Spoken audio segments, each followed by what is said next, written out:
count 'em.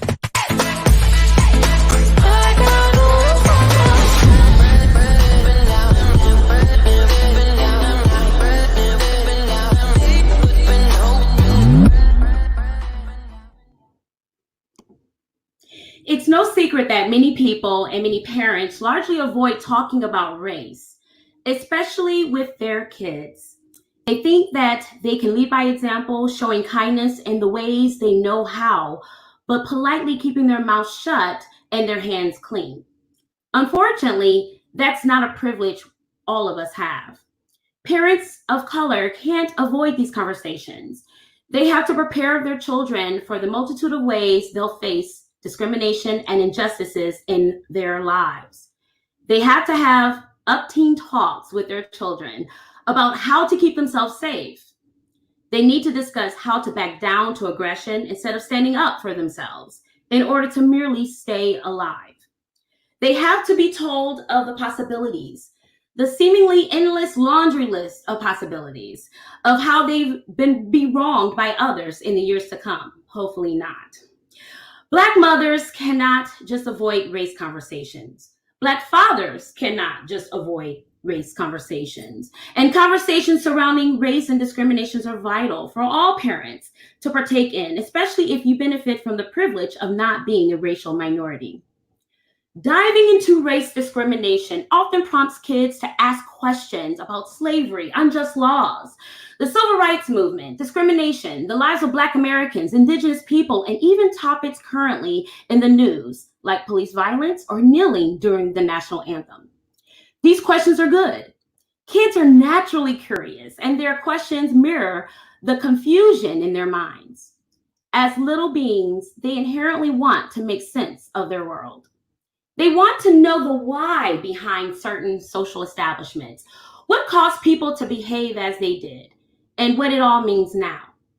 And you know what? They deserve to know. But how do you go about doing that? How do you go about having these conversations with our children? Where do you even start? I'm glad you asked. I'm Dr. Dawn Brown. I'm a double board certified child, lesson, and adult psychiatrist. I'm a 2-time best-selling author, podcaster, public speaker, producer, and media influencer. And I am the host of Live with Dr. Dawn. Welcome. Please share this live stream with as many people as you know. Bring them into the virtual space. Because joining the virtual roundtable with me this evening are 5 exceptional and distinguished gentlemen who are experts in fatherhood and life experiences and are here to provide their insight on how to go about this hard but necessary work. Tonight, they will be speaking on teaching and talking to our children and teens about race, racism, and protests.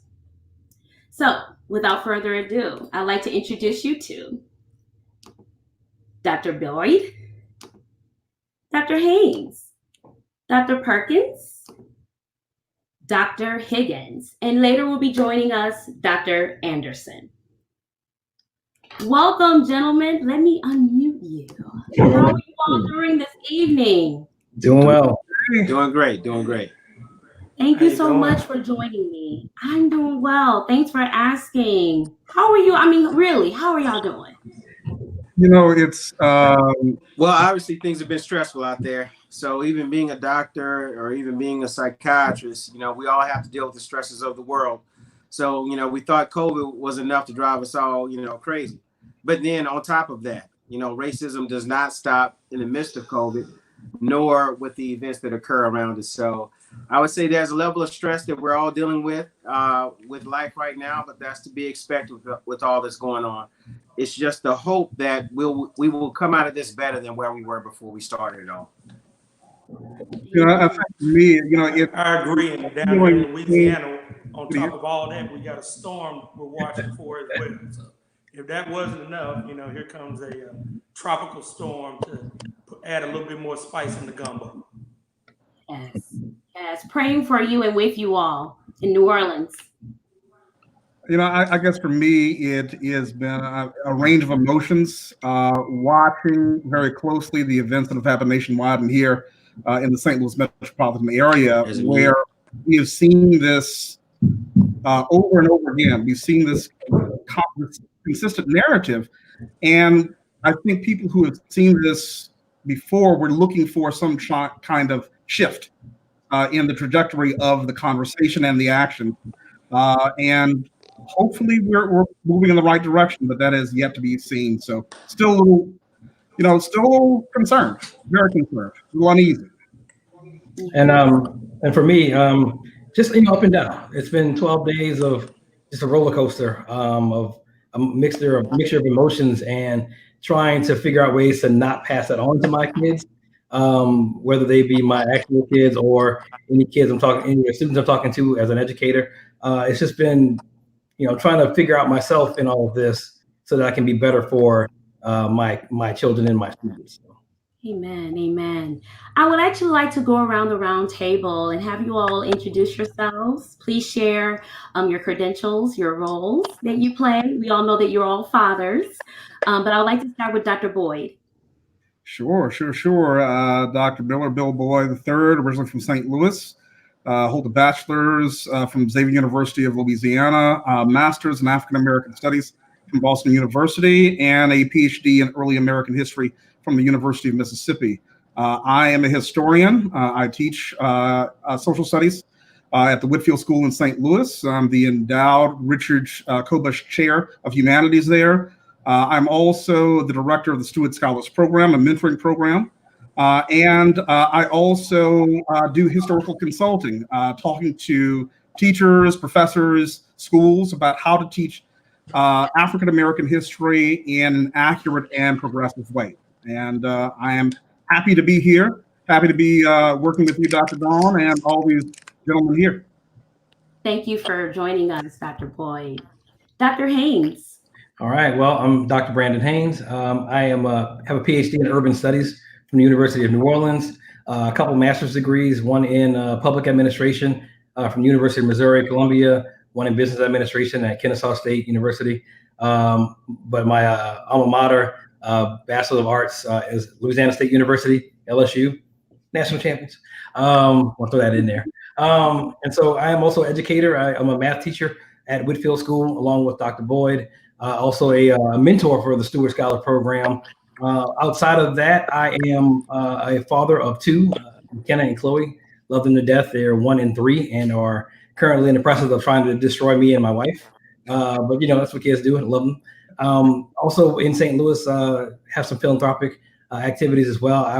I am a co-founder of Black Funders of St. Louis, and we are a giving circle that provides funding for Black-led nonprofits. And so I want to give a quick shout out to my sister, Miranda Richardson. She's the president and really the head of it all, and working with her has been great. So anybody want to know more information about that, let me know. But along the topic and whatnot, just happy to be here, happy to have this discussion. Thank you so much. And I'm just honored to connect with some brilliant other brothers right here too.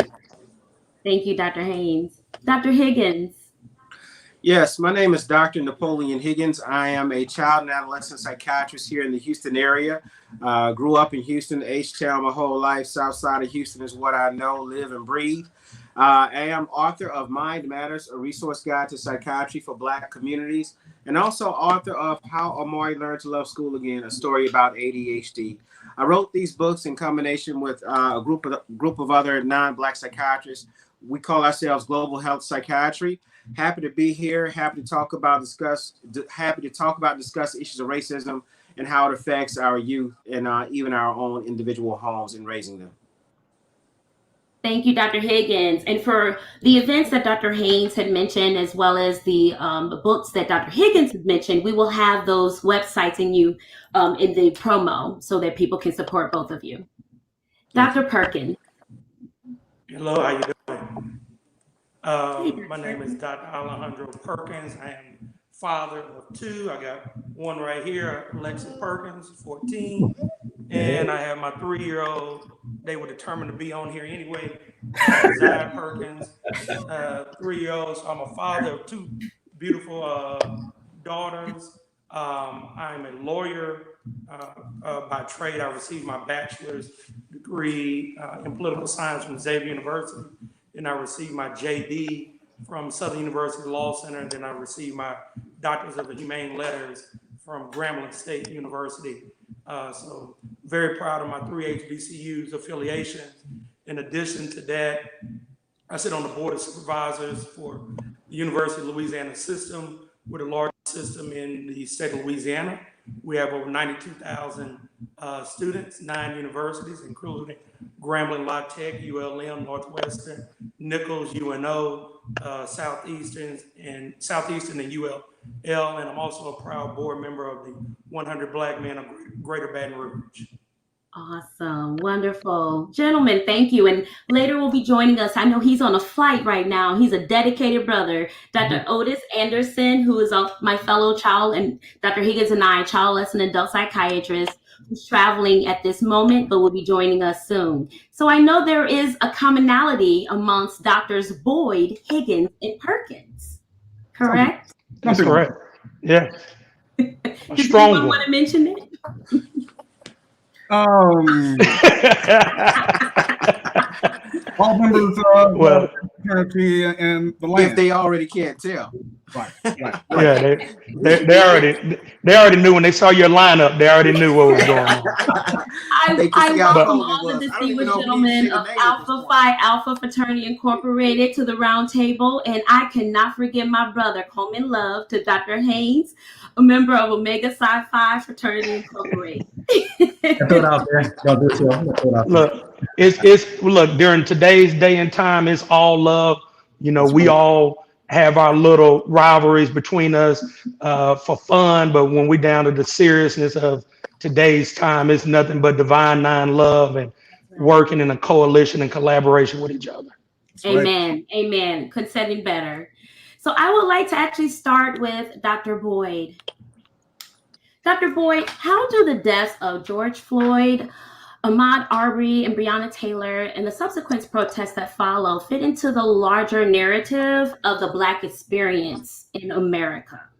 Well, you know, we have to look at the African-American experience really, and instead of looking at it as a snapshot, but really looking at it as a panorama. And these events are connected to things that happen in the not so distant past. You know, we talk about, you know, that year 1619 being the beginning of slavery for African Americans in the United States, but actually that trend and that tradition of oppression actually goes back a lot earlier to about 1526, when the first enslaved people were brought to Georgetown, South Carolina by the Spanish. There was a slave revolt, and they revolted partially because of poor treatment. And this trend would continue all the way up until the death of slavery and to the modern day, where people did not accept their oppression and marginalization. They fought back because the natural condition of human beings is to be free and to want fair treatment. And people just didn't simply accept this. As it relates to the African-American community's very complicated relationship with policing, this goes back really almost 300 years. In the colonial period, there really was not this type of cohesive police department as we would think. You had more loose law enforcement structures. But in the South, the police departments and policing were an outgrowth of slave patrols starting around 1704. As we get into the post-emancipation period, we move into vigilantism, racial violence, and there's a lot of overlap between the police, the Ku Klux Klan, other white supremacy organizations. And we see that the reaction to these events and how they're being treated by law enforcement, you know, it varies. It varies from protest. It varies to armed action. And we see this with the enforcement of the Fugitive Slave Law in 1850, where in 1851, a former slave, an escaped slave from Virginia, went all the way up to Boston to hide out. Federal law enforcement officers went there, detained him in Boston, and members of a biracial coalition of the Vigilance Committee of Boston basically mobbed the courthouse and broke him out. We saw that in the late 1800s. We see riots, we see protests going all the way up. And when I was looking at just kind of the timeline, we see this over and over and over again, to the point as a historian, it's like, when do things change, right? And we can talk a little bit more about the current circumstances we're dealing with now, but there is a long history. This is what's going on right now is not unique and has been seen before. Yes, yes. Thank you for that historical perspective and history and providing us. How do Black parents and Black children find hope in a situation that many see as being hopeless? Well, I think if we do look at this from an academic standpoint and a historical standpoint, we do see some differences. From a visceral level, there's a feeling like things are going to change. And I talked to Dr. Haynes about this, and I talked to some other friends. You know, last Sunday, I felt a measure of hopelessness because it really, and talking to other friends around the same time, we felt similar feelings like, this is bad. This is really bad. And we thought we were going to be living in times that were better than the times that our parents grew up in. And we felt like that there was a step back. But over the last few days, there is a feeling that there is change. The tenor is different. People who you would not normally see speaking out on these issues are standing up and making their positions known. You might have seen this. There's a town that's historically known as being unfriendly to Blacks, a place called Vidor, Texas. Some people still call it the last sundown town in America.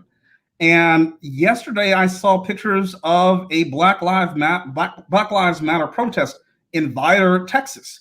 And I did this with my eyes. I'm like, Vidor, are you serious? So that in itself gives me hope. Good people of consciousness, people who may have been silent on the issue, now are speaking up. And I'm hoping that we continue to trend together in that direction.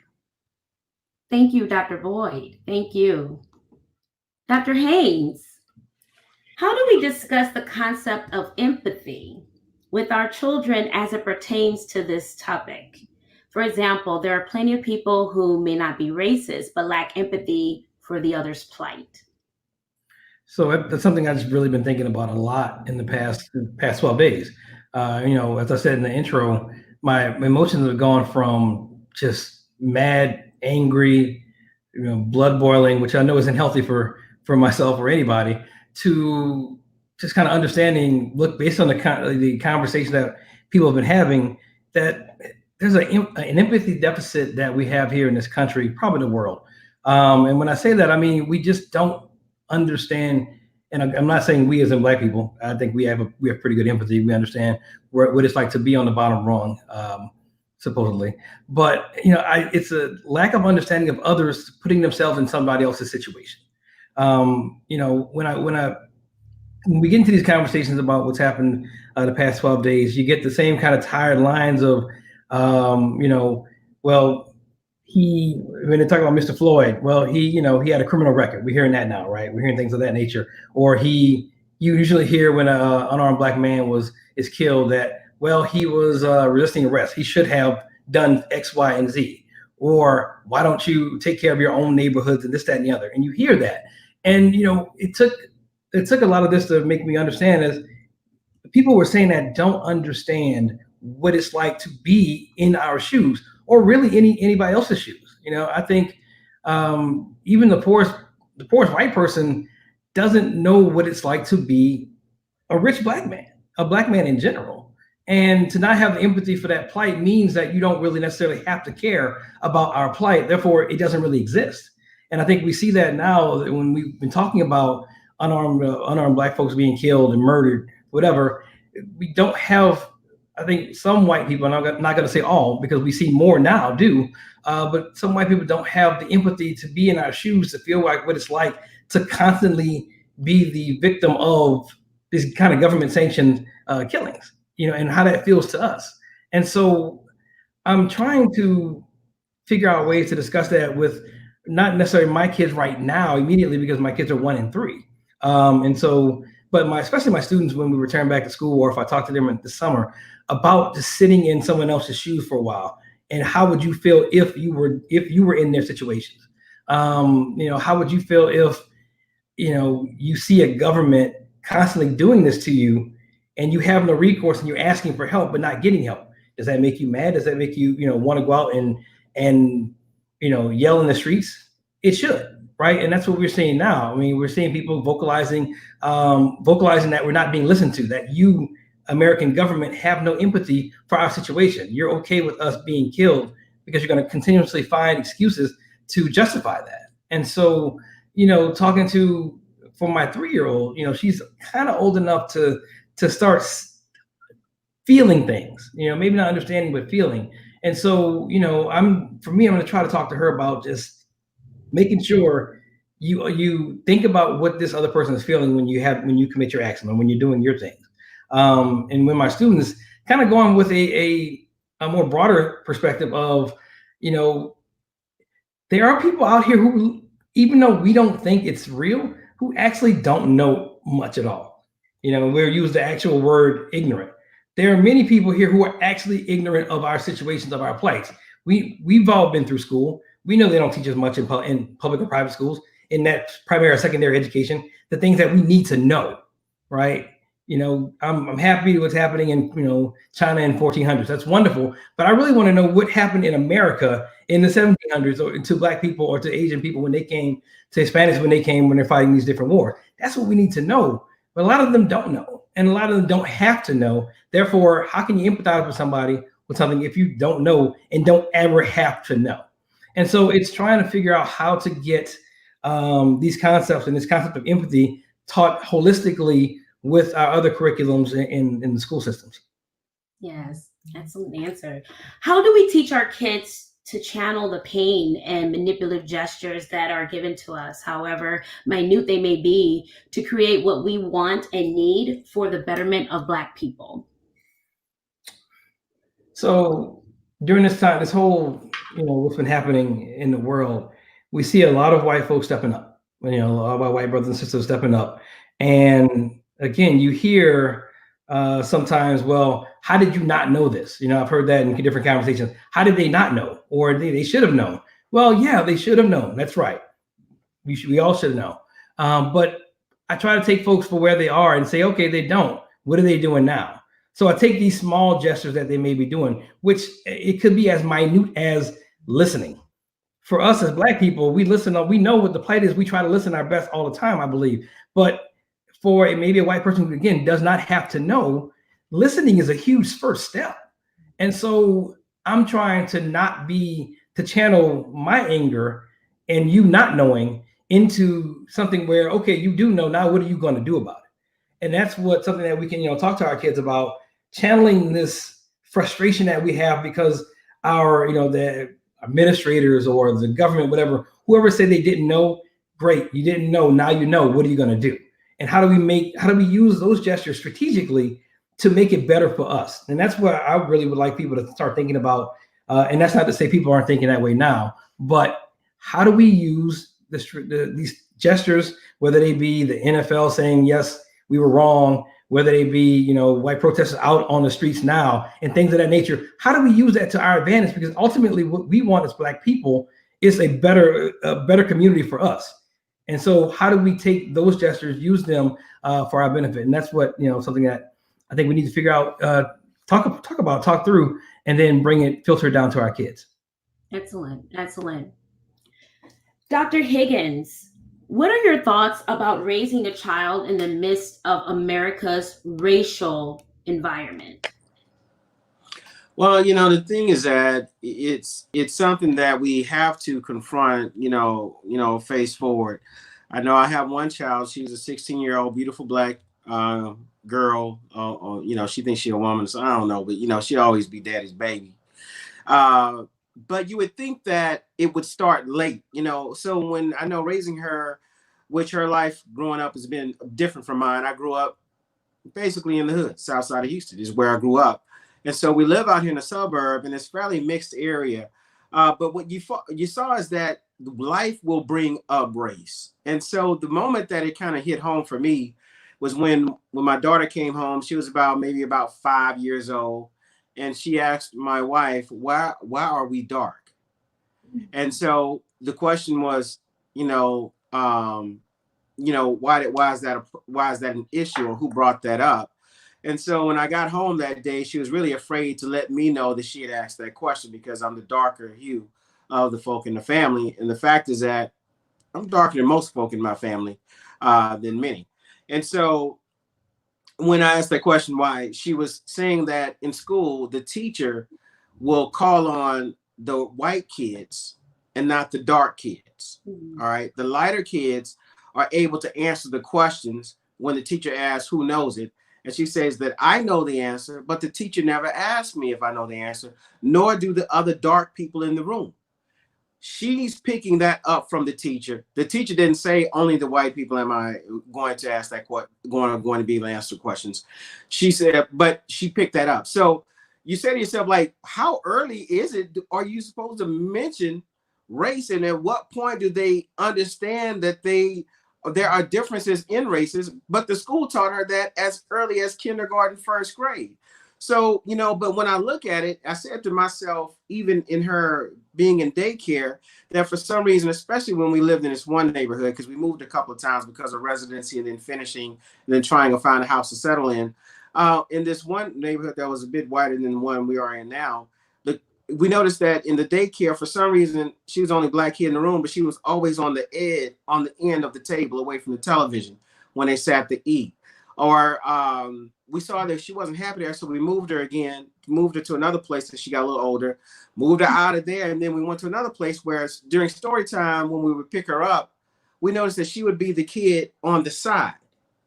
And then there were questions of you had the teacher saying that she may be a little bit developmentally delayed, that she had started she had been potty trained, but for some reason she started having accidents. And then as the lady is telling us that our child may be slow, may need to be tested, I figured that the 17-year-old did not know that she was talking to a child psychiatrist and my wife's a pediatrician. Right. All right, giving us instruction on what type of issues that our child has. So of course we had to pull out of there, and we actually found an area where there were more people of color and of mixed races. So there were more people there. The teachers were of mixed race, and then you would think that it stopped there, but no, it went on into when you look at trying to move into the GT class. The question was our grades good enough, or was our scores high enough? All A's, scores high enough. Middle school, issues with some of the teachers there. And the fact, though, is that it's not all of them. It's just one here or there who reminds you about race. And things had gotten to the point once where it was so bad where the band teacher was saying that she didn't deserve to be in her grade, even though she was in an advanced class. And, I'm a musician, and I've been around music my whole life and music education. And I knew her ability to play. So I had to write the band director a letter.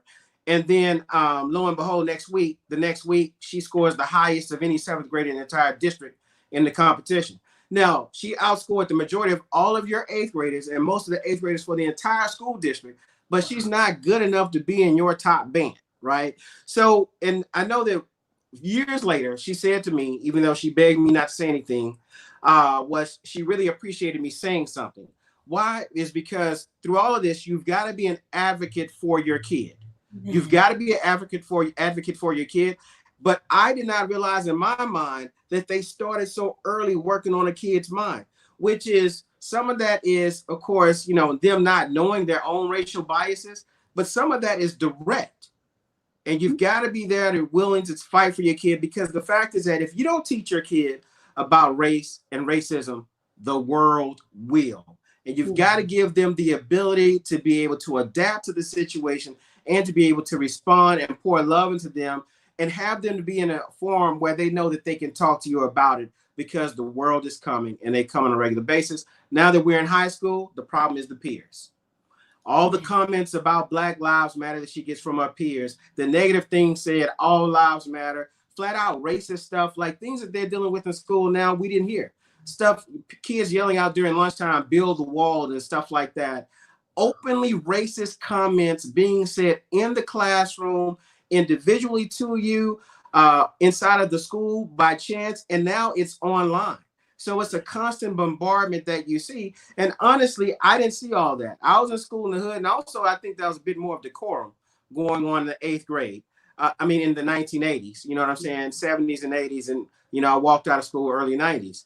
But I think that was a bit more of a decorum. But these kids are seeing a level of aggression that was not seen before. And the last thing I'll say about the difference with these kids is that my child saw Barack Obama in the White House for 8 years. She grew up with a Black president and seeing Black excellence on display. And then the next president is Donald Trump.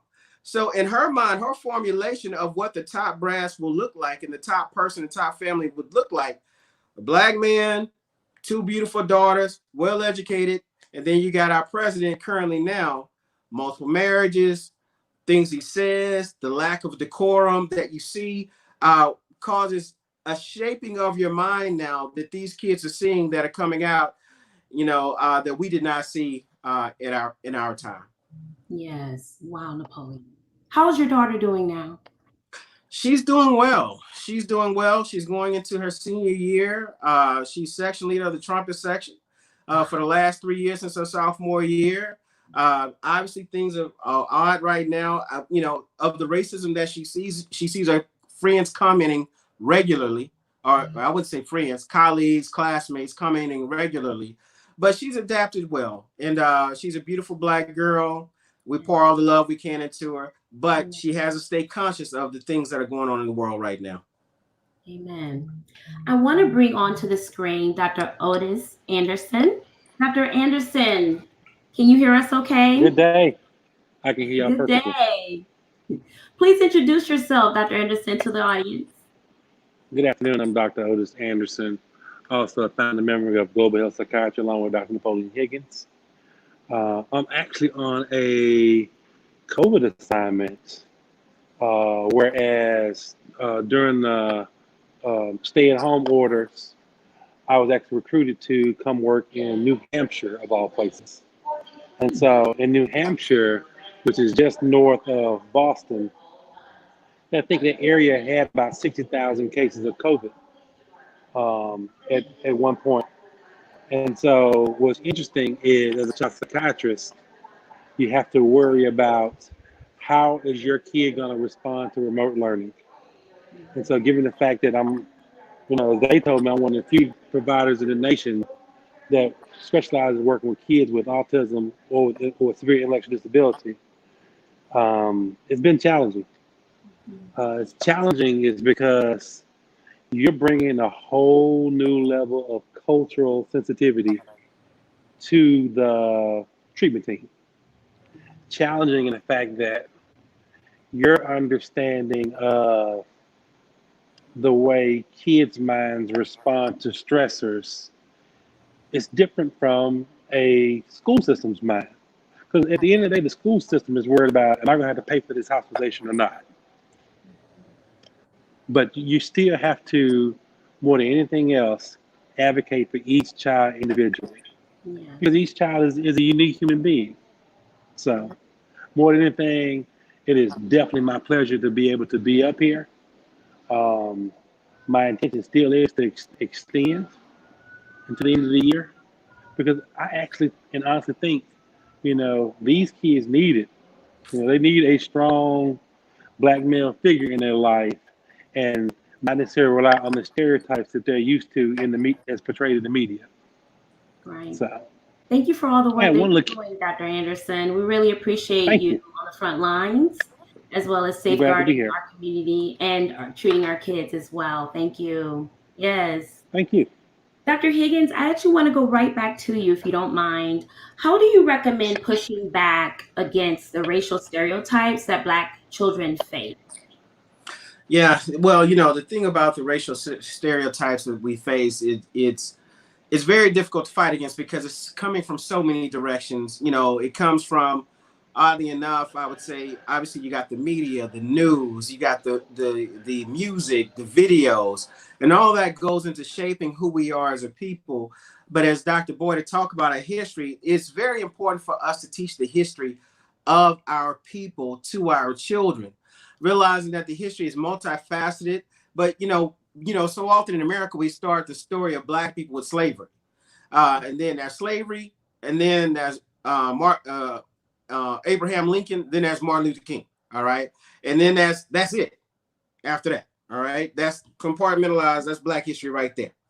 But the fact is that we are, from Black history, you have to understand that many of us are from Africa, realizing that all people of color and of dark races did not show up here in 1619. All right. So, and we've got to clearly understand that not only did those slave ships pick up laborers, but they picked up scientists and artists and musicians, because when you're looking at building a new country and a new world, you go looking for the people who build countries and new worlds. So when they showed up in Nigeria and Niger, and they raided Timbuktu and all these other places of all these elite Africans to build their nation, they brought us here, and look what we did. If you look at the Capitol, those buildings that are so beautiful, all of that marble work and all that granite work is done by Africans, and the whole city's design is set up by an African man, Benjamin Banneker. So the ability to sell a lie so big that even your nation's capital seat is done by Africans, and for you to be able to sell this lie past even recognizing that tells you how deep it actually goes. But not only that, I would say you have history in America well before the slave trade in America in 1619. I love the book They Came Before Columbus by Ivan Van Sertima, that talks about all the African nation that was here. Europeans write about, we came to the New World and we ran into these Ethiopians, all right, which they're referring to Ethiopia as all of Africa. We're running into these Africans who are already here. Understand, the state of California, Califia, is a North African name. The state of California is named after a Black woman. And if you look up who are the Califians of the Americas, they refer to the nation of Black women. They have caves of this woman being drawn in. They named the whole state after her. All right. So the fact is that we ignore all of that.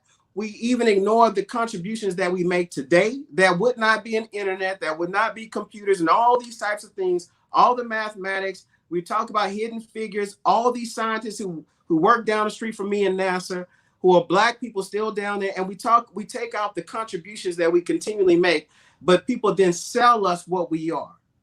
All right. We sell the world to what we are. And I would say that the hard thing that I know me growing up in the Black community was, you had your Black smart people, you had your Black athletes, you had your Black thugs, you had your Black intellects, you had, we were all in there together. So you didn't find a stereotype of what a Black person was at that time. But now you see you go out and everybody dressed like Megan Thee Stallion. You know what I mean? I'm like, well, what we doing? Now, I'm not saying there's not room for that in entertainment, but I am saying that because we're falling to these stereotypes, now we don't even know who we are. So we take out who the person is, and then we'll tell you that you come from slaves and you come from shaking it up. All right. And we ignore the portion of, you still have these families out here, the groups of us, the intellects out here. You have the workers out here who are working very hard, doing very good work, who are taking care of their families, their kids. You've got these Black men, and understand that even when they looked at the studies of Black men, they found that Black men are more likely to not be in their home, but they are more likely to be taking care of a child that's not even theirs.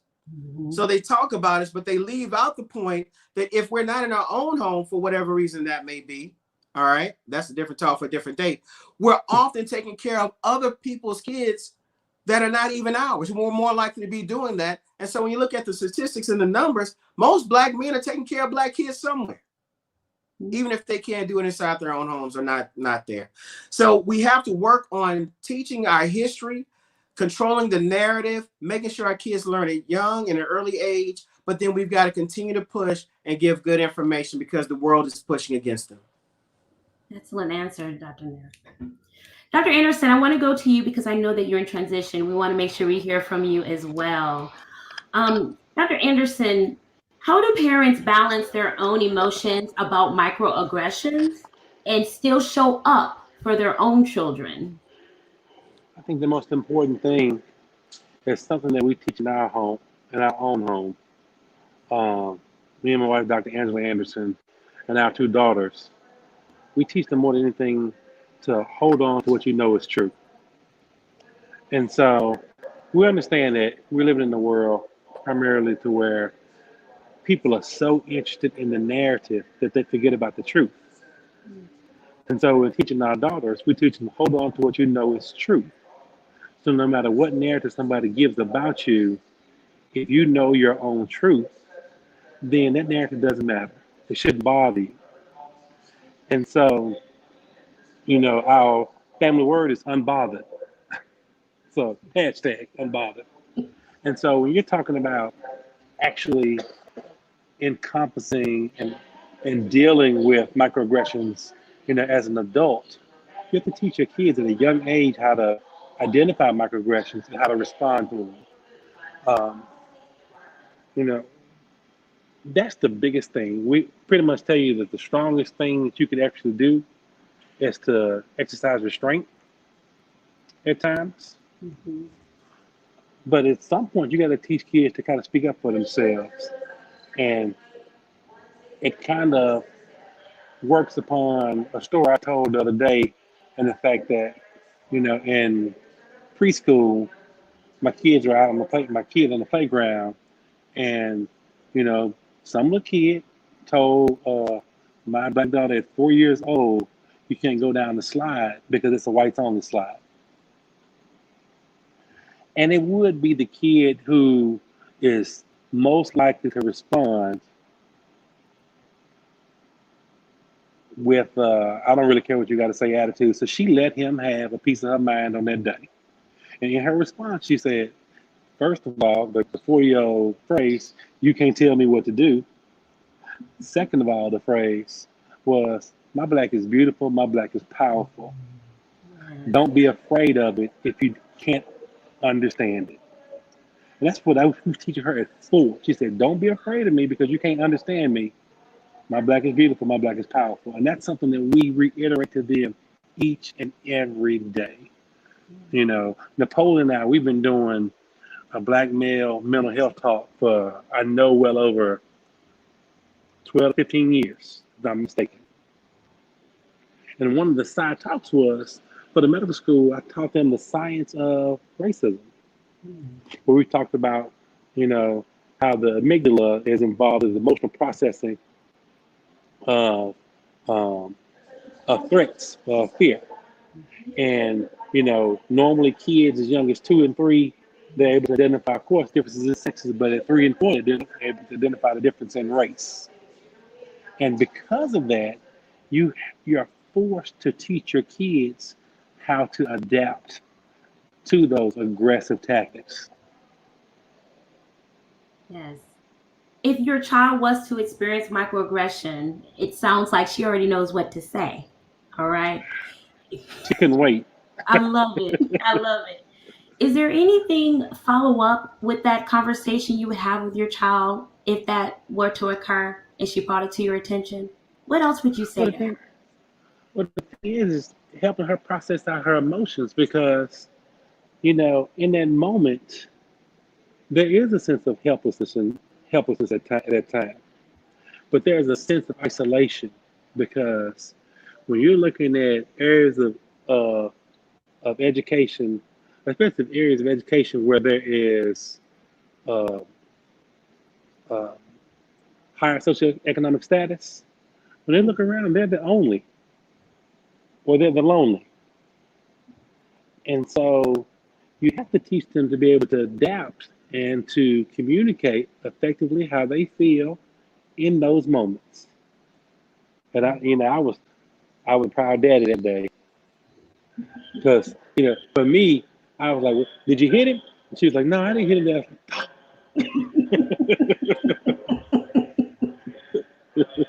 Talk about trying to control our own response and protection of our children. Yes. But sometimes you can hit people just as hard with their words. Amen. So. That's right.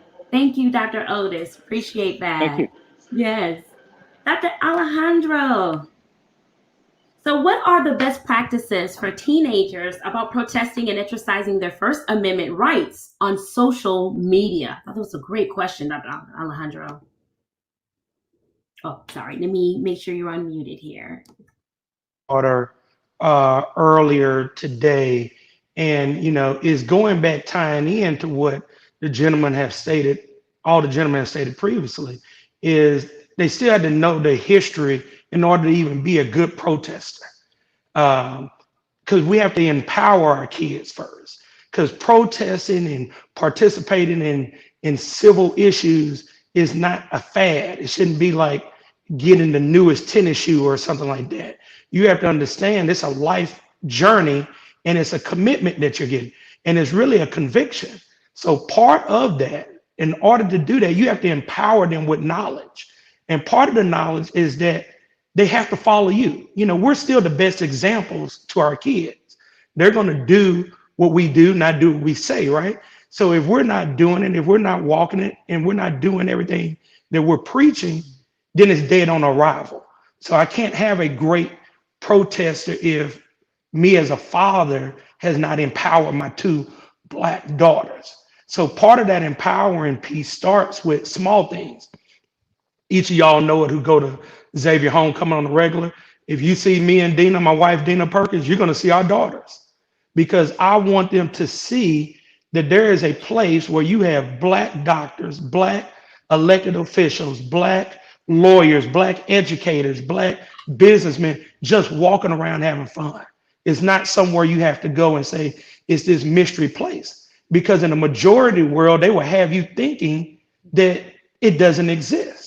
So I love, even though sometimes it may put a damper on some of the fun we want to have, but knowing and seeing them getting a chance to meet all of those people that go to Xavier, and then we go to Southern Homecoming, or we go to a Grambling graduation, or whatever event, that empowers them.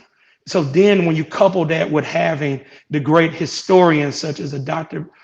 Boyd and everything else that we have here that is teaching, because we know it's an absence of the Black experience, meaning beyond slavery, before slavery, the Black experience is absent in our school. But it should not be absent in our homes. We have the responsibility to educate and empower. So part of my education, in order to have that strong Black female that I'm working on, and my wife and I are working on, is that education and empowering piece of it. So we have to supplement education sometimes, which is fine. Black people have been doing it for a long time, nothing new. So we had to take the time out. So now we're creating this conscious Black female who is now saying, I'm alert, I'm aware, I'm conscious. I was never plugged into the matrix. See, a lot of times we like our kid to be so plugged into the matrix, and then we try to unplug them when they're 25, and then we mad that they're not going to be the things that we want them to be. Well, you have to never let them get into that piece of it. You have to educate them from the jump of where they come from and who they are. And that Martin Luther King, no, he may not be alive right now. You can't touch him, but you can go touch Dr. Brown. You can go touch Dr. Boyd, Dr. Haynes. You got those type of people right here. Our greatness is not just a past thing. Our greatness is present. Our greatness is happening right now. So I think that's one of the things that we have to remember. Yes, we do want them to know about all those famous historians, but don't let them get it twisted that there are people handling their business right now, and they are part of that future greatness that's in there. So now when it's time for them to step out here on this protest line, when they're stepping out there, they're having the spirit of a Shirley Chisholm, a spirit of a Sojourner Truth in them, the knowledge of a Mary Bethune-Cookman in their brain, but they also have been blended with a Dr. Brown. So those things are very important, that they know who they have inside of them when they're stepping out there in the protest line, but then also knowing how to be smart about it. How do you be smart about doing it? Because protesting has always been strategic. It has been. Anybody who's just going out there and just doing something, you're not helping. It has always been strategic. And teaching your kids strategy early is smart. That's the way we have always done it, is to try to teach them smart. Don't wait till they get 25. Teach them smart. Teach them how to be strategic when they're dealing with their teachers, how to deal with their peers, how to deal with every kind of issue. So then when they get to a protest, it's really not that difficult. But making sure they understand what they're protesting, what is the issue. And part of that is big. Our kids have something that none of us face, which are these little devices right here. To where at a click of a button, they're getting ideas, information, bad or good, in a click of a button. So part of what we have to do is make sure they're getting the best information and the best strategies and the best skill sets going forward. So, you know, we had a march here in Baton Rouge that was led by a group of high schoolers. And I was like, wow, that is powerful that these high school students have put together. But then I thought about it, and I know my historians on this panel will echo this. It has always been led by the youth and the young. So it's always has been there. You know, Dr. John Lewis, you know, Martin Luther King, yes, he was on fire, but Dr. John Lewis had his own piece of it that ignited the civil rights movement as well. So when we think about all of that and we look at our kids, my daughter's 14. That's nothing but 5 years removed, 5 years from being on the front lines of the true protesting. So I want to make sure I'm educating her about who she is, about where she come from, empowering her. Even though she's a minority in a lot of her scenarios, you are a majority inside of yourself though. And you have to know who you are before you walk out there. So part of protesting, the biggest thing for me, you got to know who you are, but you also have to be smart on what you do and what you post and what you put out there. Because we know, we're seeing it right now, we have a lot of some of our Caucasian persuasion folks that are just losing their mind writing whatever they want out there. And their jobs are getting cut left and right because Black Twitter, they're going after them hard. They're taking them down one by one. You getting shared across multiple venues now. Well, we also have to teach that can happen the other way around too. And so when our kids are posting and they have social media, you want to make sure that they are speaking truth, but you also want to make sure that you can't fly off the handle and say, you know what, F-bomb this, F-bomb that, F whatever, blah, blah, blah, blah, blah, blah. Because then you start getting to the legal side of, is that enough for them to put you out of school? So how to be strategic in doing it.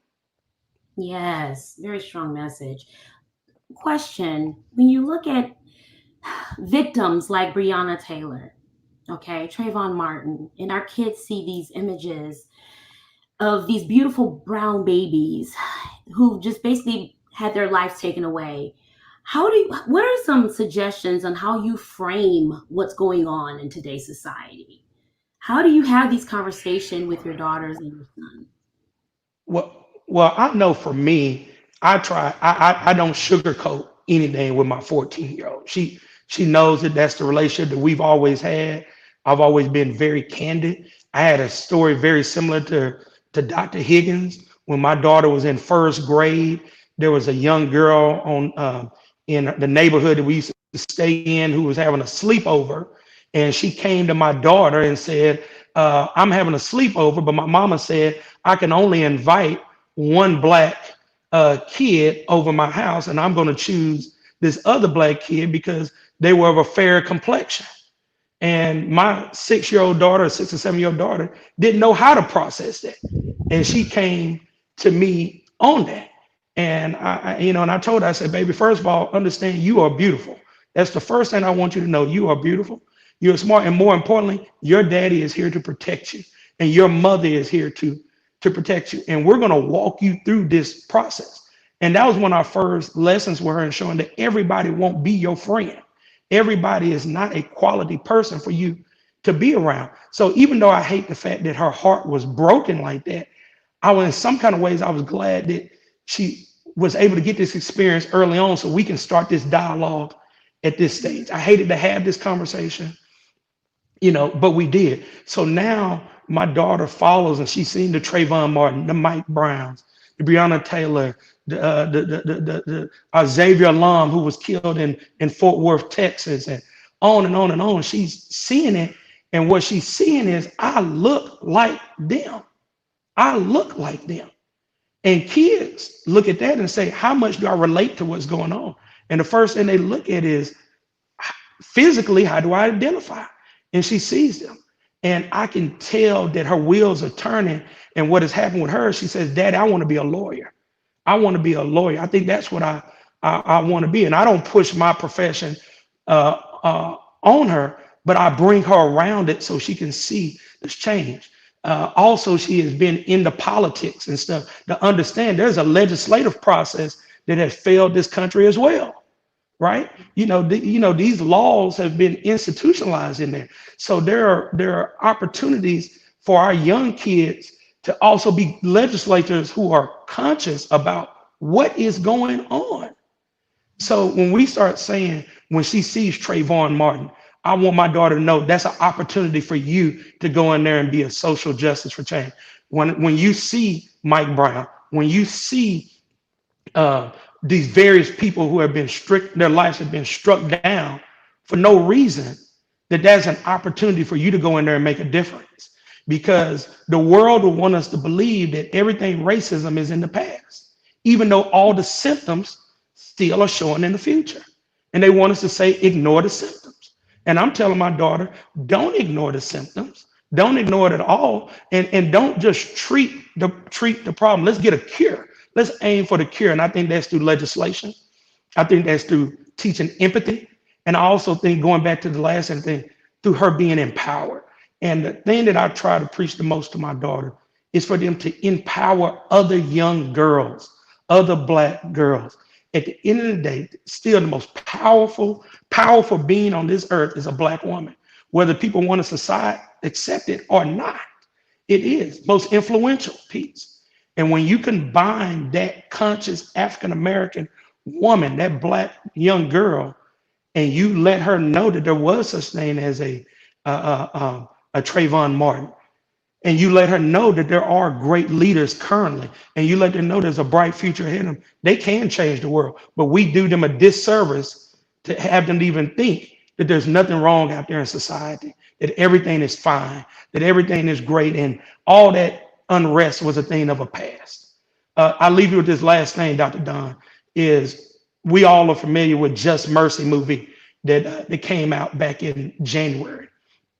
I sponsored a private viewing for my law school class to come, but I also invited some judges and some other people in the community so they can be able to see what is going on and to be able to experience. And we kind of did a little a panel talk afterwards. But the proudest person I was about having there was my daughter, because I needed her to see these people trying to digest what was going on and to know that this is part of your village, but what's on that screen is also part of your issue that you're going to have to deal with. Mm-hmm. Wow. Amazing. I have a personal question for you all. All the questions and topics that you all discussed this evening, thank you so much for submitting those. Everyone, the audience, these questions were deliberately submitted by these five gentlemen at my request. So I appreciate it, because I thought they were very important topics to discuss. So thank you so much. What would you tell a white man and how to start a conversation with his young children about racism, and inequalities in the United States of America? Any suggestions, any tips on how to start that conversation? Well, I would say this. No, go ahead. I would say this. Go ahead, Dr. Otis. No, he had his hand up.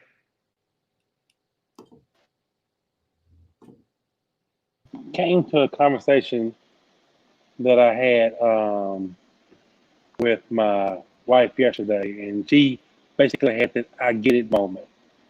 And so we were faced with, how do you discuss the issue of privilege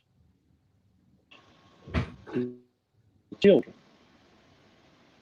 And so she was able to come up with a scenario. We were kind of just expounding on it. So imagine that you're at an amusement park, right? And you know that the way your parents are, you can go to the amusement park maybe once a year, but your peers have season passes. And those season passes were able to be bought years and years in advance. So basically, their grandparents bought season passes, and you could pass those season passes down from their grandparents to their parents and to them. And those season passes allow for you to be able to go to the amusement park an unlimited amount of times. So when you are bringing your children around, you're able to take advantage of that amusement park one time a year, whereas your peers are able to go there unlimited. And so, in order to further the divide, they started making these fast passes. So not only do you can go to the amusement park a limited amount of times, but you can ride the rides a limited amount of time, as well as skip the line. Whereas my kids are grateful for being able to go to the amusement park once or twice a season. They're able to go an unlimited amount of time. They're able to skip the lines. They're able to ride the rides an unlimited amount of time too. So with privilege, that is the best way that she came up to explain how it is to children. Everybody understands the concept of Disney World, or where we had Opryland back in the day, or Astro World, or Six Flags. Everybody can understand that, and children can understand that readily. And so the privilege of being able to always have that advantage is passed down from generation to generation, and we never will catch up. So that's the best way to kind of explain it. And I thank Dr. Angela Anderson for that as well. So thank you. Dr. Perkins and then Dr. Boyd. Yeah, I have a really good friend who's a white male who we've been having some serious dialogue for about the past 4 years about just being black. And he is what I consider a really good white guy, right? But even if you probably take some of our really good white guys, does not mean that they have been exposed maybe to the full black plight or understanding of it. But he did have a willingness to want to have the conversation. So when he wanted to have the willingness of having it, and I can kind of tell by his interest and keep wanting to talk to me, I said, well, I'm going to take the reins off of this, and we're about to have some conversations. And it didn't matter what the conversation was. It can be about, well, black people don't swim. Well, let's put some history on this thing. Let's talk about why you've had a situation where blacks lead the country in drownings. Let's talk about the fact that we didn't have public pools in our neighborhood. Let's talk about that even if we did have one and we went to one, that white people would be upset the fact that we were there to the point where they would pour acid in those pools. So it is easier for you not to deal with that, and you would rather believe that it's because of bone density, or we automatically just drown because, or you would rather believe that than actually what took place. And the thing that was good about this particular guy, he was like, he wanted more information, and he was trying. And then what started happening, as he got the information, he felt compelled and convicted now, like, I'm not the same. I can't just keep going in those circles where when people would say stuff, I would just kind of just laugh it off and keep moving. Because ultimately, if you want to be my friend, right, you got to protect me when, not just when you're in my face, but when I'm not around. So we go back to the basic definition of stipulating, are we friends? Well, we friends, okay, well, you got to accept me and all my stuff to come with me, which is my history as well. So I always try to come at it from a historic thing. But the also part of it too is I try to come with it as, you love your kid, you're willing to do anything for your kid, you willing to lay your life for your kid. Me too. Me too. And part of helping my child is for you to help educate your child about the fact that simply because they are black does not mean they are a lesser person. So that's part of my protecting my child, is that I got to have this conversation with you, Now, what you do with that conversation, I cannot control that. But I got to start having it because I know you are a person of influence. And so we have to identify who are some of our white male friends of influence. And I'm not saying ignore the white females, but understand that if we're saying that the person that has kind of controlled this system or the greatest benefactor of it has been a white male, then you need to talk to the ones of influence and doing it. Now, Dr. Dunn, when I say talk to them, I'm not saying that that means that we do nothing because we're waiting for them to understand. We still got to keep doing our part and stuff and hope that their understanding catch. But we got to still keep doing our part. If we wait and wait and wait and wait on them to do something, it will never happen. The irony of what's going on now, all the distractions that are normally in our life is gone. So you're able to have some good conversation with some white males now, because there's no baseball, football's out. There's no gatherings. There's no stuff for people to do. And God orchestrated that. Okay, now I've slowed everybody down, and now I'm going to put this thing dead in front of your face for you all to have to deal with it. So even if you calling your quote designated black friend, you know what's going on in their life. They are following what's going on with the news, and you're going to either have to not talk to them for the next 2 months, or you're going to have to engage them and have a real conversation, because there's no distractions. I don't care who's fantasy football league right now. I don't care who won this one. None of that stuff is there right now. And so we also had to be mindful of what has been placed in our life to be intentional distractions, so we don't deal with the issues that are really been plaguing us. And those distractions were placed there. It is no different than alcohol being placed a distraction of the Native American. It is nothing new. We just call it entertainment and sports. There's still distractions for us to not deal with the main issue. So while we have the attention, if you got your good white friends that's in your Rolodex, bring the conversation up. Talk to them about it. Talk to them about the role of their kids. Talk to them about the fact that I want my kid to be able to interact with you, but not interact with you in a tolerance state, but in a truth state and in a thriving state with you. Amen. Thank you. Dr. Boyd, did you want to share some information or answer to that? Or hold on, Dr. Boyd. Make sure you're unmuted here. Okay. Can you hear me now? Yes. All right. I think piggybacking off of what Dr. Perkins said, willing to have the conversation with people who are interested in understanding the plight of African Americans a little bit more. And, it is a burden to some extent, because sometimes, like this week, we don't feel like talking. We can be stoic and we can be academic, but at the heart of the matter, we're people. And while we might not be directly affected right now, maybe in the past or in the future, we see ourselves potentially being in those situations that could lead to protests. And when you understand that people are pretty much the same over time and space, very simply, we want the same things that other people want. We want food, shelter, water, peace.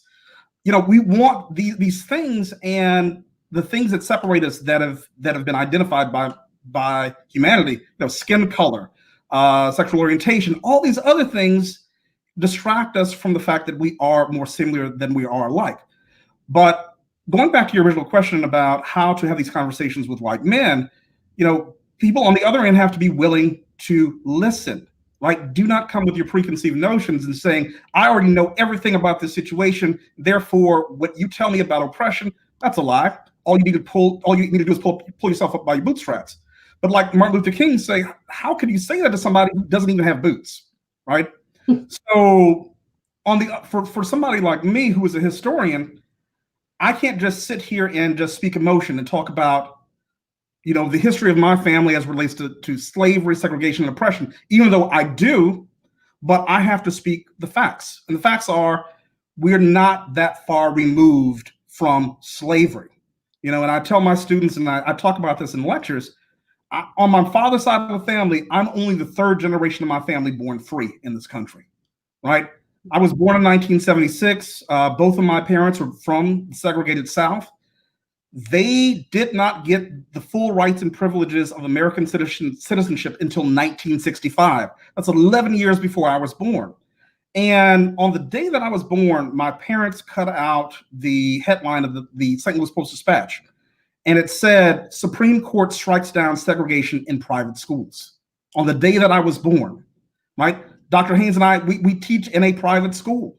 And if that was not, if that had not been struck down, legally, we could have been prevented from teaching or even our kids attending the schools that we teach at now. I think that having the conversations are essential. Knowing the history is important. And not being afraid to talk about these things, even when it makes you uncomfortable. Dr. Haynes and I had the great opportunity to be on a Zoom call with students at our school, even though we dismissed, to provide a safe space for our students to talk, both white faculty members, white students, and African-American students and faculty. And even though, and I told Dr. Haynes this, and I told some other people, you know, earlier on in the week, I did not feel like talking about this. I was just, my emotions were just in such disarray. But I saw something on Facebook the day before that says, check on your Black students, they're not okay. And it really convicted me because I had a space for where I could express my concerns. I had friends literally calling me and me calling them, asking, how are you doing? Right? But our students might not have had those outlets. And so for us, and yes, I didn't feel like being there. And even part of it, just talking about it brought back a lot of emotions, but we had to be there and we had to have those conversations. And I'm thankful that I did. I'm thankful that I'm here tonight. And I know that the work is not done because if I don't talk, right, somebody might not learn. If I don't listen, somebody might not be able to vent.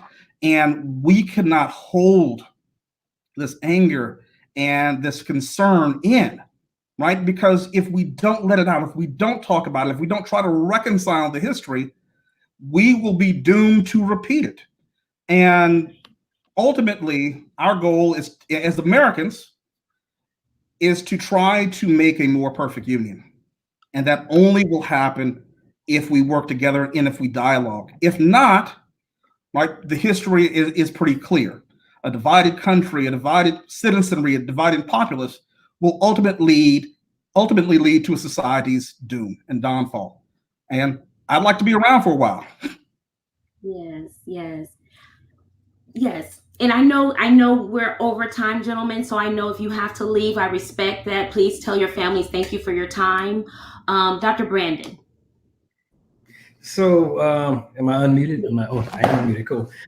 So I'm not gonna add too much on the historical context of it because both of the gentlemen were correct. We definitely they need to know the history and the real history, not just the things that we learn in school, but you know, the real history of the redlining and the Tulsa riots, and you know, that we have over time been a great people and still are a great people.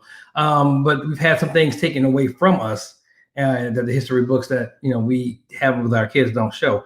But my first inclination to answer that question was, you know, kind of in my anger, I would tell the white dude to go figure it out on his own, right? Go read a book, go to the internet. There's plenty of information out there to help you understand. But then you know, as I reflect on that statement, I'm like, well, if you told me to go learn about somebody else's history, where do I start? You know, and that's where, you know, like Dr. Boyd said, it's tiring, and I hate having to put the onus on us to have these conversations. But you know, the proof is it's going to be in the conversation. It's going to be in the having that conversation with that white father about, you know, about the hurt, you know, and that's where the raw emotions. That was the tough part about the conversation Dr. Boyd was referring to with our students, because you don't want that hurt.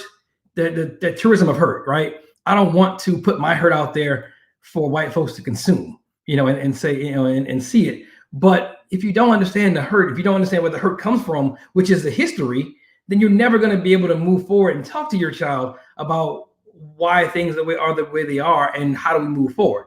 You have to know the history. You have to know about, like I said, the redlining and all the other things that we don't get taught. And so, but with that, once you learn the history, the conversation, I would make sure my white companion knows this to be true. The conversation that you have with your child should not be a conversation of pity, because Black people are not to be pitied. We are a great, great, great people. And so don't come at it with the frame of reference of, oh, you should pity them, look what's happened to them and all that. No, come at it with the historical perspective and say, this is what has been done to these collections of people, right? We're supposed to be a free and just country, where everybody's the same, everybody has the same opportunity. We have not, as white folks, we have been complicit in not allowing that for those folks. And to move forward, and like Dr. Boyd said, and Dr. Perkins too, to make a better society for everybody, we have got to improve ourselves, which means just stop being racist, figure out how to stop being racist. But we need to improve ourselves in order to improve the situation. I've seen it. Many folks have said that Black folks can't stop you. We can't stop you from being racist. You got to work on yourself, right? And so it's having them telling the father to analyze himself. What makes him feel bitter toward Black people? What's going on with you to make you not like us? And are you instilling that in your kid? Right. And that means it's gonna take your kid's gonna take that.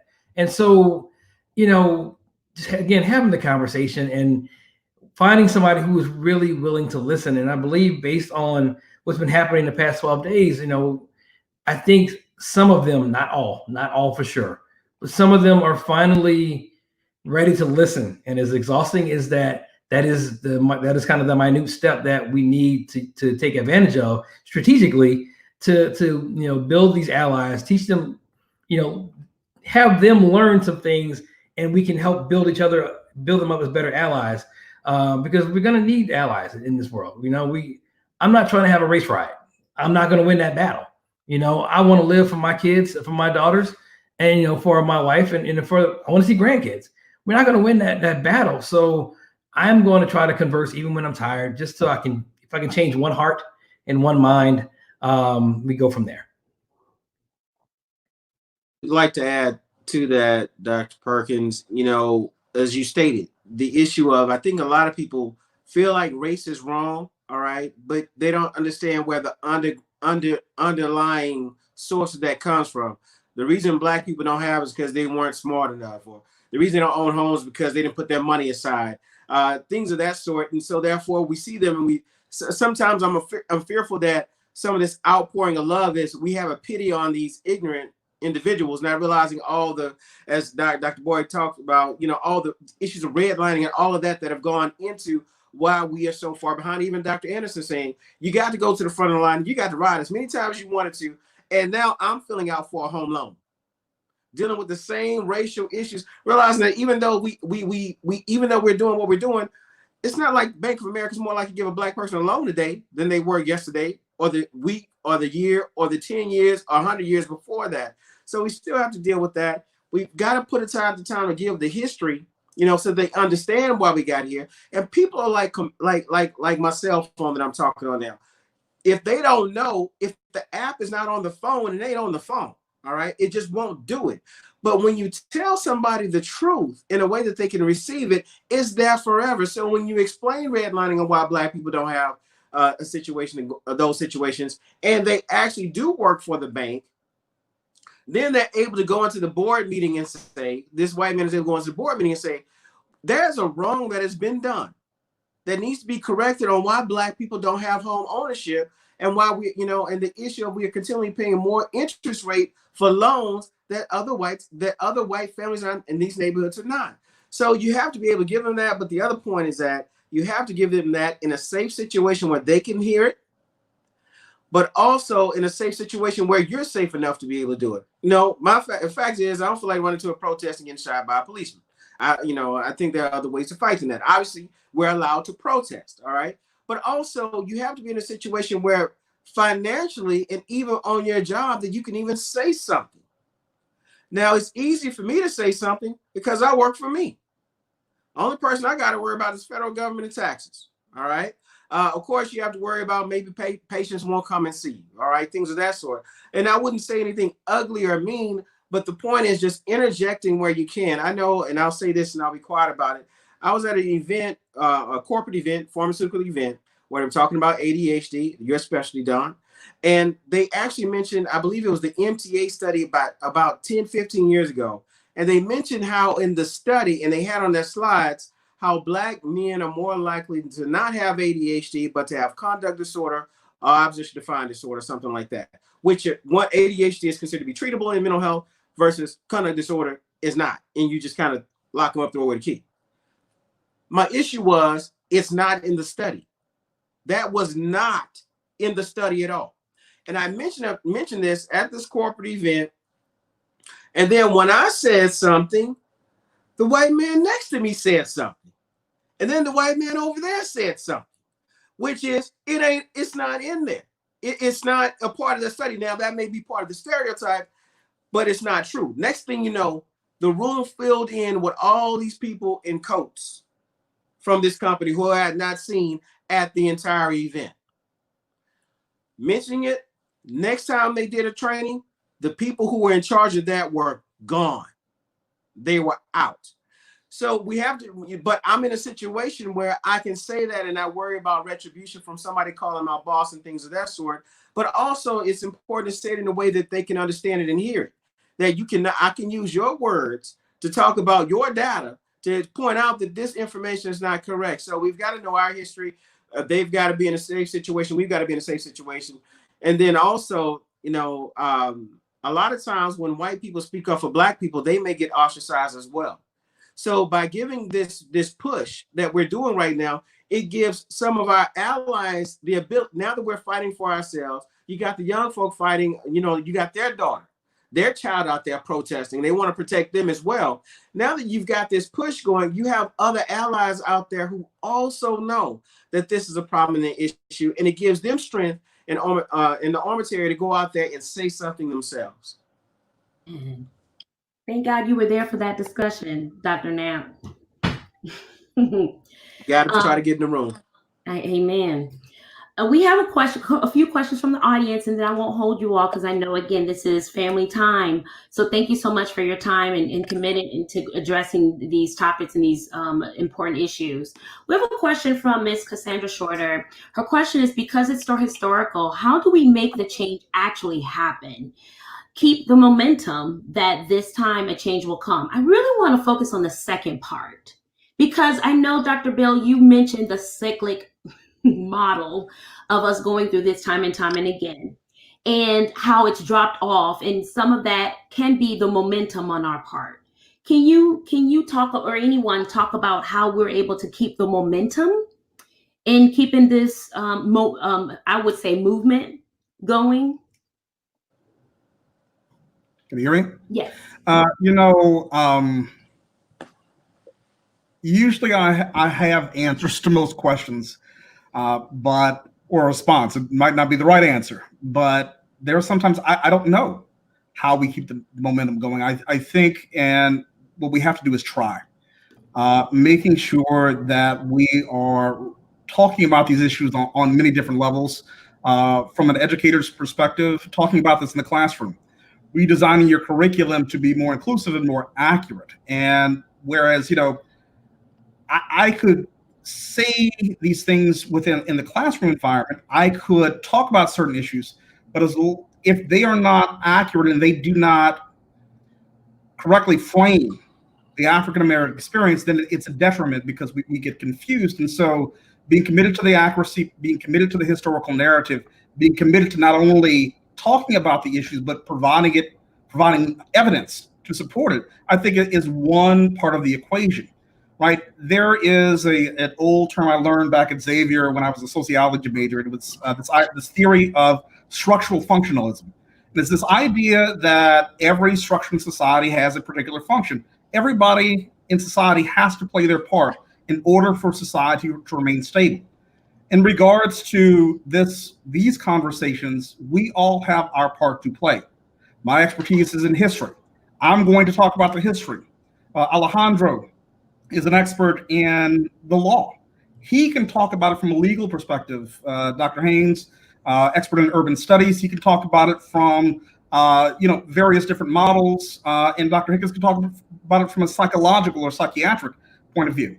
So we all cannot do it by ourselves, right? We have to address these things consistently, and they have to become a part of the way that we live, right? Will we do this perfectly? No, we will not. Will we, take 5 steps forward and maybe 2 back? Probably so. But the reality is that we do not have a choice. We have to keep moving forward. We cannot have any backward steps, right? We have to move forward for ourselves, for our community, for our friends and neighbors of other different persuasions, right? For our country, for our globe, for our planet. We do not have any other choice but to try. And if we fail, then so be it. At least we did something. But standing complicit, doing the same thing that has not served us in the past, we cannot do that anymore because literally our lives are on the line. Amen. I actually want to take the second part of the question from an audience member. Her question, I think, is a question I often have gotten over these last few months. What about African-American parents of mixed-race children? Are there specific conversations we should be having with them? How will we approach this conversation?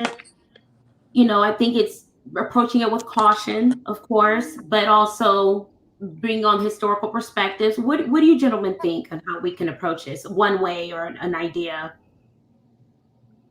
I'll just say this quickly. I think it applies to everyone. Understand the history, be truthful, be open, and listen to your kids, right? If they are mixed race, they might have some experiences that are different from a student, a child who is African-American or appears to be African-American. And asking the child about how they feel, how they deal with their own individual identities, how they choose to identify, and what that means to them, I think is important. But understanding that, like everybody else, they're a child of God. They deserve respect, right? Love them, speak to them, listen to them, ask them questions, and be engaged. I'll just also add to what Dr. Boyd stated, which is, again, know the history, because mixed children have a history of their own as well. And yes, we can go back to slavery and how that treatment of that mixed kid was done. We can go back to, Plessy v.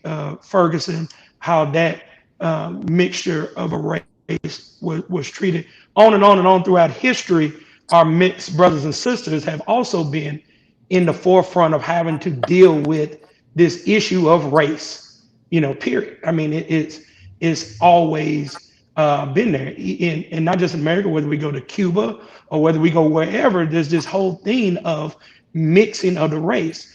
You add Black to whatever is already there, it becomes complicated in some of those societies. I don't care what society you have been in, it complicates it to a certain extent. Now, I believe it doesn't lessen you, it doesn't do anything. If anything, it empowers, it infuses a new history inside of you, but they have to understand that there is a history of the treatment of mixed children throughout this country. And I think part of it is having to make them either choose how that setup is going to happen. And understand, you can choose white or choose Black. That doesn't mean you won't have to deal with the one you didn't choose with them. So you can say, I want to be white. That don't mean you want to deal with being Black. And you can say, well, I want to be Black. Don't mean you have to not deal with the white issue. So I think when we say the word choosing, that's not a true divesting of that other side of you. You can say, I'm trying to identify, but it does not remove that you're going to have to still come and face those issues there. So to me, it's embracing all of you at all times. So that would be one of the things. I don't have mixed children, but same thing I'll tell my daughters, you got to embrace who you are. And you got to embrace all of that, who you are, because if not, you will be a delusional person and you will only deal with a piece of yourself. And if you're only dealing with a piece of yourself, you cannot be a whole person. And if you cannot be a whole person, you are going to create part children, even if you have about the same race, because you're so fragmented, you won't be able to create a whole child mentally, spiritually, and physically. Can I add to that? Definitely about being who they are.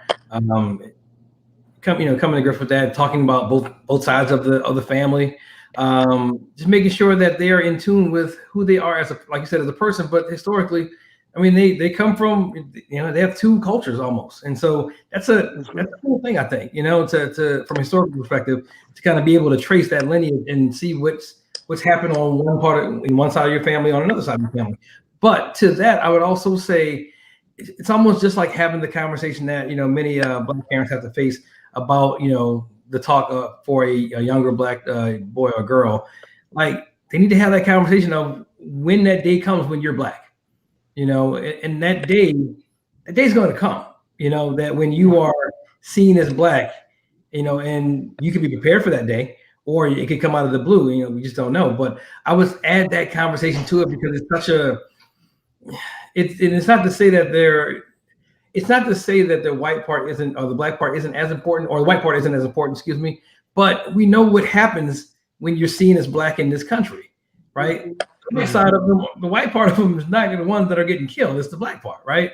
And so it's important that they have that piece of the conversation, because it's highly critical. It can be highly critical to their lives, and they might not even know it.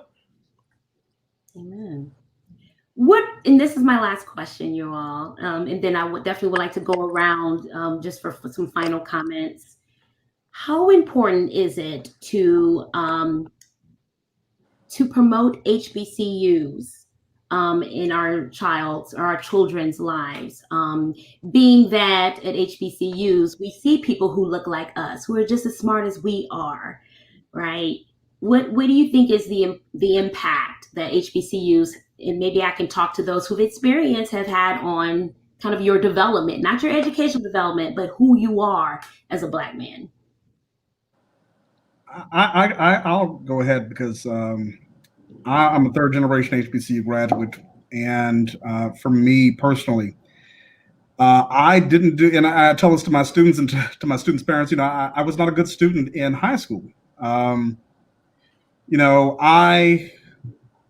I think my HBCU experience gave me the confidence that I needed to succeed in this world.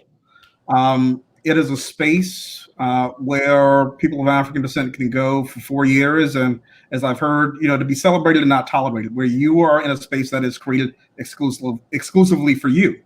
Now, is it for everybody? No. Do I say that everybody needs to go to an HBCU? No. But I do strongly support them. I would love my children to go to an HBCU. For me, it was empowering. For me to see that you had people, African descent, who can do everything that anybody else could do. My parents raised me to believe in that equality and our abilities, but to actually see it. Coming from a predominantly white school environment, and to meet people like Alejandro, who was a great friend, fraternity brother at Xavier, and Dawn, and others, there is something special there. I only spent 4 years of my 44 years at Xavier, but the bonds that I created there are probably stronger than any other bonds that I have with other social groups, fraternal organizations, because of that nurturing environment. And it was not just an all Black environment, because our founder of Xavier was a white nun. We had white teachers, but it was a space that was geared towards nurturing our spirits, our souls, and preparing us to go out there and do good in the world. And so for me, I love HBCUs. I support them.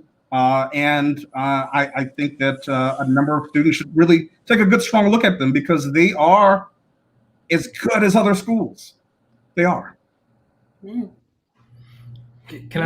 I want to speak as a person who didn't go to HBCU, but my childhood was steeped in HBCUs. My mom and dad both graduated from Southern University of New Orleans. My brother went to Southern University of New Orleans. Southern University of Baton Rouge, excuse me. So my mom, dad, brother, all Southern Knights. sister-in-law, my nephews, all Southern Knights. Aunt went to Dillard. My uncles actually went to Southern. So I mean, I grew up, even though I chose a different path, I grew up with that HBCU life, right? My brother was in the band, went to the games, and had that experience of Black culture. And so that helped for me to not lose myself when I went to LSU and those other predominantly white schools. It helped. I was steeped in that culture, so I didn't lose myself and, act a little bit differently than I may have. So, but as I'm older now and reflecting back and looking forward, there are parts of me that did wish I went to HBCU, because they're so important to feel comfortable while you're getting your education, and going through and having that experience in Black culture in a different way than just in your neighborhood, and seeing other Black people and learning that there are different types of Black folks, right? We are a Black community, yes, but we are also people, as I got that from Bomani Jones. And so seeing that there are different types of Black people and different wants and different needs, and that's super important. And I would be proud if my daughters chose to go to HBCU, and there's a part of me that wants them to. Granted, again, they're 1 in 3, so I got a while to go, and they're gonna go wherever the scholarship goes through, get some. But just to be a part of that culture, but also to impact the school itself. These schools are great. There's a part of me with all my education, I've always wanted to go back to Southern and be chancellor there for some reason, because I think the school is great. I think the politics of the schools, and y'all can say this with other HBCUs, is typically to its detriment. It's not the people, it's the politics. And so I want to see HBCUs that are looked at on par, not just by us, but by the world, on par with, with the predominantly white institutions, almost the way like Xavier was with their pharmacy schools, right? Probably the best in the nation, so, or Southern University, Southern Baton Rouge, I think like one of the best law schools in the nation, right? And so, I want to see the growth and get past that political part of HBCUs and see them grow and see them be used for our people in as catalysts, and continually used as catalysts for change in our communities for the betterment of our people. Well, the thing is that I went to honestly, I went to all Black schools all the way into residency. So essentially, from my aunt's house, my Aunt Rose, to pre-K to elementary school, middle school, high school, college at Prairie View, Meharry Medical College and medical school. My first time truly around white people was residency. So essentially, I was 25 years old before I was actually immersed in any sort of white culture. But the fact is that I saw Black excellence throughout my whole life. That I only knew of Black excellence, and that's the culture that I was raised in inside of my home and my family. My parents were the first to actually go to college. My dad was the only person in his home who actually finished high school. But at the same time, I never thought that people were slow because they didn't finish. Things were an issue of opportunity. And so when I remember I was told by, oh my goodness, Dr. Harold Jordan. He said, when you go off to, I said, what should I expect when I go to white school? He said, when you go off to the white school, expect 2 things. One, you'll be like the rest of us, or you'll be the special one. Realizing that most of us fall inside the bell curve. You'll be all right. All right. So the rest of them is those who don't deserve to be here, who, we pity and that we allowed in. And then you'll be that, or you could be that special Black person that essentially is not like the rest of them, who's actually just about like us. And, and he kind of described it like a dog who can catch a Frisbee. That dog catches Frisbees. Isn't that quite impressive? He's not like the rest of the dogs. All right. So you said, do not ever fall into that thought of how that will be. I know but oddly enough, coming out of my high school, the thought was, it was an upper middle class Black school. Actually, that zip code was the highest. It was considered to be, or said to be, the highest educated zip code of Black people in the United States. Graduating from that Black high school, the push was to go to Texas A&M or UT. And the really, really smart people would go to Rice. All right. When I said I was going to Prairie View, I had a lot of my classmates who looked down on me. I thought you were smart. I thought you had good grades. Why would you do something like that? Because even at a Black school, they were pushing primarily white institutions. But the fact is that there's been a resurgence of HBCUs that you see coming around because people are looking at the numbers. on average, Black people go to HBCUs, make more money than those who go to PWIs, and more likely go off to graduate schools than those who go to PWIs. All right. And then, of course, half of all Black engineers, nurses, 70% of all Black doctors, realizing that HBCUs only get about 30% of those who want to go to medical school, but graduate 70% of those who actually go to medical school. So when you're looking at stats and numbers, people are starting to see that these HBCUs are having a lot of work, and essentially you have a better shot, But even at that, amongst my peers, even though those numbers go to HBCUs, when I look at my doctor peers, on average, their kids don't. And I wonder what I can't say on average, but I know a lot who their kids don't, and for multiple issues. And I definitely do believe if somebody's giving you a full ride to go to school, it's hard to pass up the money, because you got to pay that money back, and that will put you in a different level as a Black person if you have no school loans coming out. All right. So people have their different reasons, and maybe there's a specialty at that school, at that PWI, that an HBCU doesn't have. I could definitely understand that. But I think that on our minds as Black people, we're starting to see them as on par. But the fact is that when somebody is looking for a good pharmacist, or somebody to go to their medical school, or engineer, they want to go to the hot spot where everybody's at. This is where 70% of them come out of in these type of schools. So if it's Tougaloo that's nearby, and we are looking for an engineer or a doctor or a teacher or whoever else, or a nurse or whatever, we want to go to the spot where they're at. And I would say to our Black graduates, go to the place where they're looking for you. And I know for my daughter, she's looking forward to going to HBCU, because honestly, I think part of it is she wants to have the reprieve.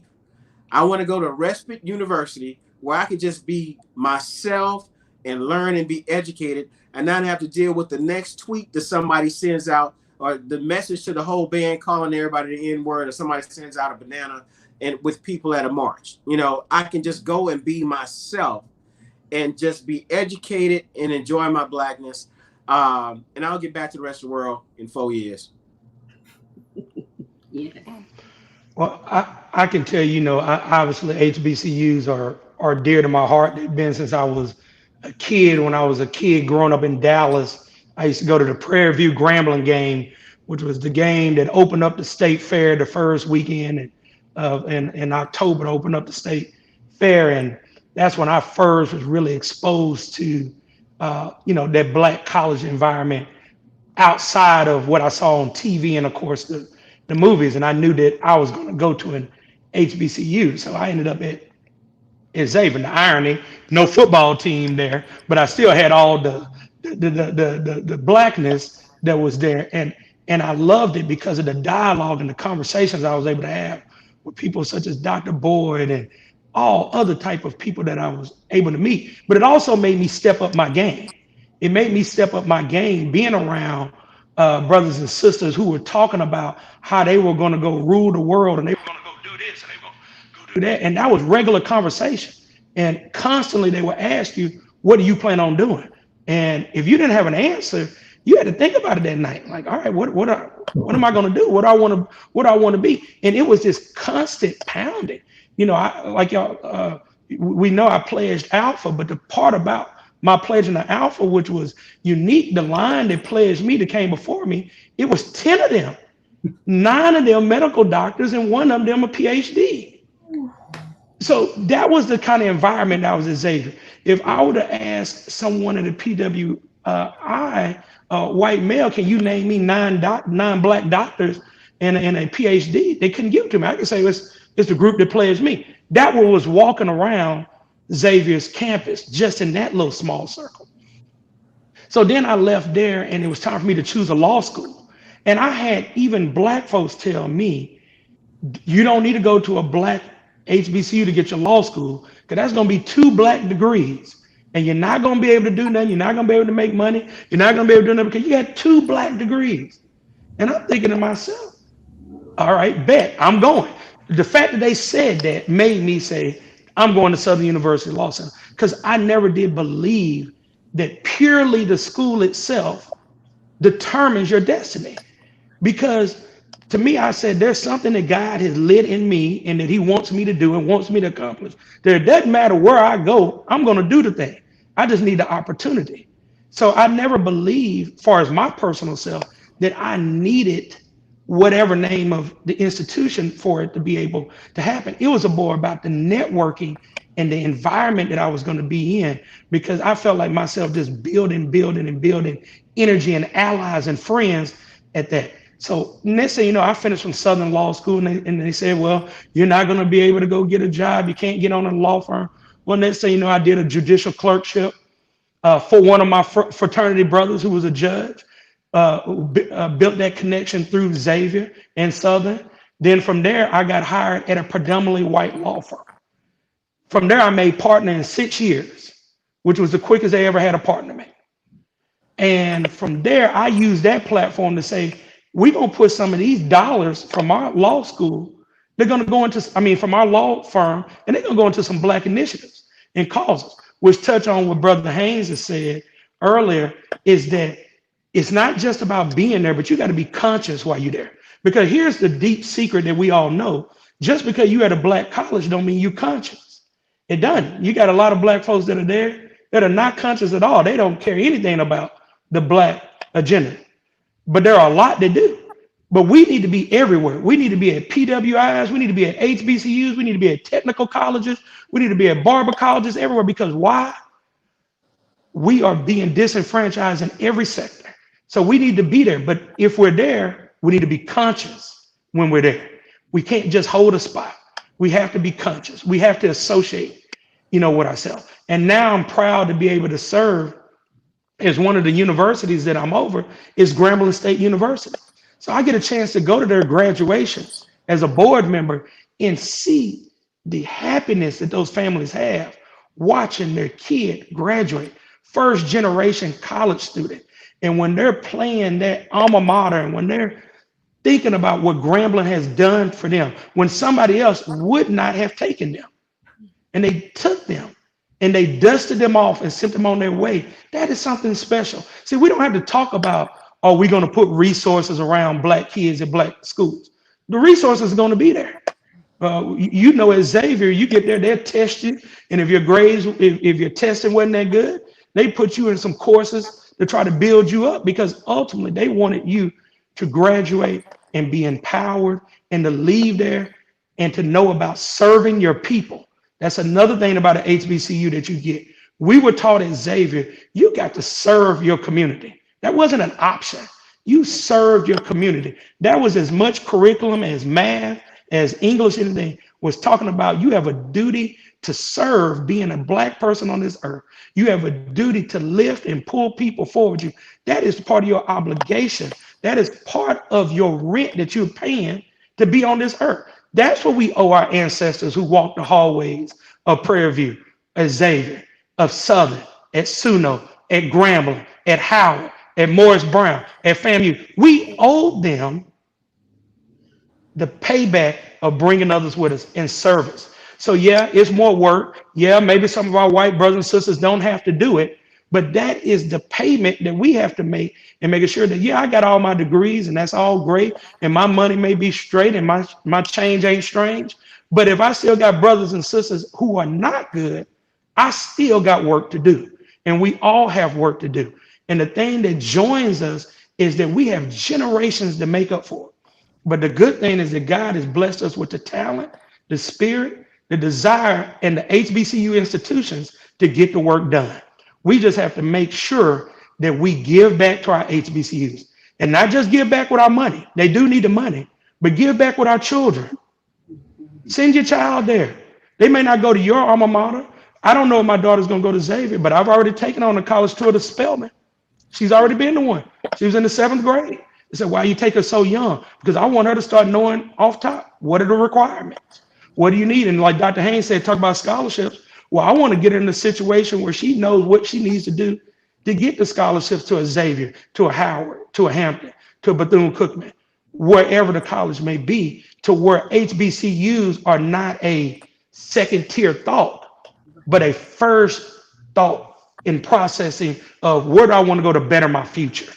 Where do I want to go to better my future? So though they may not have the major you want, they definitely have the curriculum that a Black person needs, which is empowerment, enlightenment, and the ability to empower others behind you. So I am pro HBCUs. I have the responsibility of being over 8 predominantly white universities as well. But even at those white universities, I tell those white leaderships, you have to have an environment of inclusion, not just diversity, but inclusion, not to where they can just survive at your university, but thrive at your university. And those Black students, while you're there, you need to network with each other. You need to get to know who, the other Black folks on that campus. You got to know who they are. So when it's time for you to graduate and you to network and stuff, don't call me. You should have a networking through whatever university that you chose. So I am very pro HBCU. I give to HBCUs. I don't even have to have a degree from them. I give. I'm not anti-white university, but I'm pro-Black university because the biggest doorway still for college education is our HBCUs. It's still the biggest doorway that is open for us. So I'm about supporting them. I'm about keeping their doors open.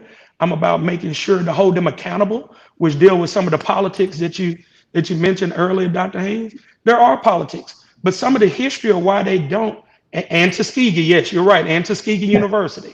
One of the reasons why there's such politics sometimes is because when you give nothing but crumbs to people sometimes, when you give only a certain amount of positions for people, we're all fighting at that one little thing because we're all trying to be the head person over this one little thing. One of my law professors said, we up here trying to run the yard and they running the world.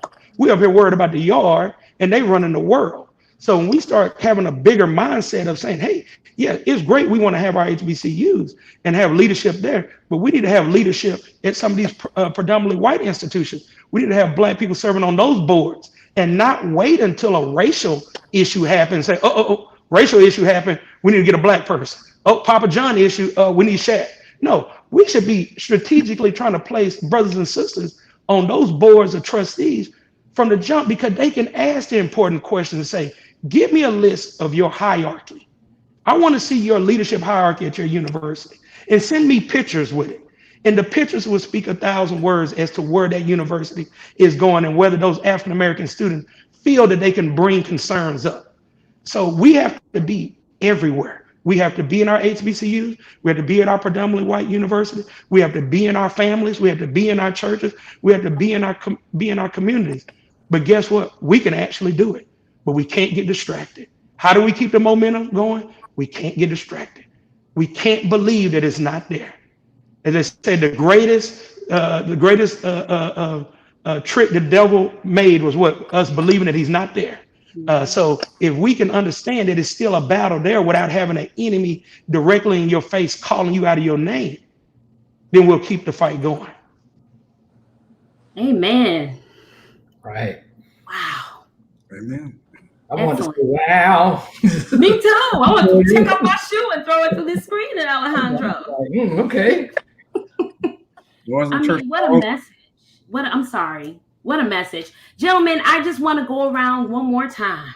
I hate to let you all go because the type of knowledge, insightfulness, excellence, everything that you have brought to the table tonight, I know everyone has been blessed by, including me. So again, thank you so much for being a part of this table. Dr. Boyd, are there any last words that you would like to share? I think after this conversation, I feel a lot more hopeful. And I've seen that there have been people who I know who have been commenting on the thread. And I think more people are ready for this conversation.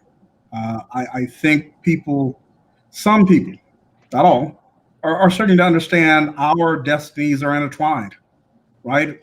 This whole idea of rising or falling together is important. And I am hopeful that there are people of good conscience who are now starting to see issues and are humbling themselves to say, okay, I don't know everything, and that I need to learn these things, and I need to listen, and I need to talk, and I need to ask questions. And will things be perfect? Will we reach that mountaintop soon? No. But will we have moved forward? Yes. And I am looking forward to working even when I don't feel like working, and talking when I don't feel like talking, and listening when I don't feel like listening. I'm looking forward to doing that because it gives us purpose and it gives us hope. And hopefully, by the time that I leave this earth, that it will be in a better place than it was when I was first born. So, Dr. Dawn, thank you for this opportunity. Thank you, gentlemen, for being here. You've nourished my soul, and we need more of these conversations. Thanks again. Thank you, Dr. Boyd. Dr. Haynes. Well, first off, I would like to send a quick shout out to my mother, who's on this Facebook feed and has decided that my daughters are going to Southern already. So I don't have to worry about that. I know what's going on at Southern. I just go look online and see, check out the how much it's going to cost. The kids will get scholarships anyway, be dancing dolls, all that. So cool. That makes the next 13 years wonderful. But about the issue, though, again, thank you, Dr. Dawn, for allowing me to be on this panel. And gentlemen, this has been great. Again, part of me is wanting to learn as well as speak, and so I'm able to learn from you guys. And like Dr. Boyd said, I'm a little bit more hopeful. But this is, it's an interesting time, and I think we have an opportunity here, a strategic opportunity to band together with some folks that had not seen the light prior to this. And it's not necessary. Sorry, just back up there for me. All right. That's my whole flow up now. All right. But putting an atmosphere into existence. Sorry. It is. We have a strategic opportunity to align with some folks who hadn't seen the light before this. And as much as we as Black people wish they would have, they didn't. But hopefully, they have now. And, it's time for us to fight through our own, pain, and fight through the being tired and not wanting to have the conversation, to not only help ourselves grow, but help our people grow, and help our people out, and as well as help, white folks out, Asian folks out, Spanish folks out, people who truly want to understand our plight. I'm here for folks who want to actually understand, and not here for the folks who just want to use it to get ahead, right? If you're really down for me, then we can roll. We can roll together, And so I want to encourage us, though, to make sure that we are continuing to stay healthy, mentally and physically, and make sure that we can remain in the fight for ourselves, because ultimately we all we got, and we ain't even got some of us, So let's just make sure we all stay able to have the ability to stay in the fight, move past the pain, move past the hurt as much as we can, and just settle in, because this is going to be a great future that we have. We are already excellent Black people, and we're going to be even more excellent moving forward as we carry our folks who want to be excellent, as we carry them with us into excellence. Amen. Thank you so much for joining us. We appreciate you coming on the panel, Dr. Haynes. No problem. Thank you. Yes. Dr. Higgins. Well, Dr. Dawn, thank you for the time and the ability to be invited on here. I appreciate the platform you allow me to speak on. Also, I appreciate the other speakers here.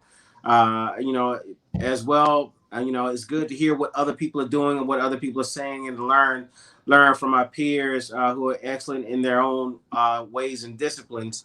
And I will say the biggest issue I have to fight myself is, as Dr. Haynes was saying, tired. You're tired. The exhaustion. Life does not stop because of COVID. Life did not stop because of George Floyd. I was listening to a post by one of my friends talking about issues with Black people and pushing and enlightening people about that, them stating that they've been on, and I would say I've been on 10 for my entire professional career, talking about the ills that are plaguing the Black community, but also these ills also plague America itself, including the white community.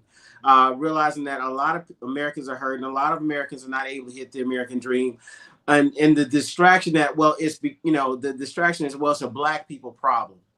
And understanding that, no, it's not a Black people problem only, it's an American problem, and we can all get better for it if we just stay on it. Keep pushing, keep saying. If you're in a space where it's wrong, say something that is right. You don't have to be ugly. You don't have to be mean. You don't have to yell or shout or anything like that. But correcting those things and just staying on top of it, because you got to make a better day for your children. As much as people think protests don't work, it is those protests that got it to where I could be a full American citizen, understanding that all the generations before me before the Civil Rights Act, all of those generations were never full American citizens, and I got to be because people marched for me. So the fact is that I've got to push for those behind me. I want to give our children, our Black children, a better day, and America a better day, because I'm really excited about the generations coming behind us. I'm really excited about the fire that's coming out of our homes. We've got to train them right, raise them up right, give them their history, so that that other stuff is just static. When you know who you are and where you come from and your family is and your history is, it's static, and it does not impact you the same because you know who you are. Thank you guys so much. I appreciate it. Thank you, Dr. Dawn, for allowing me to be here. Thank you, Dr. Higgins, for being here. Appreciate you.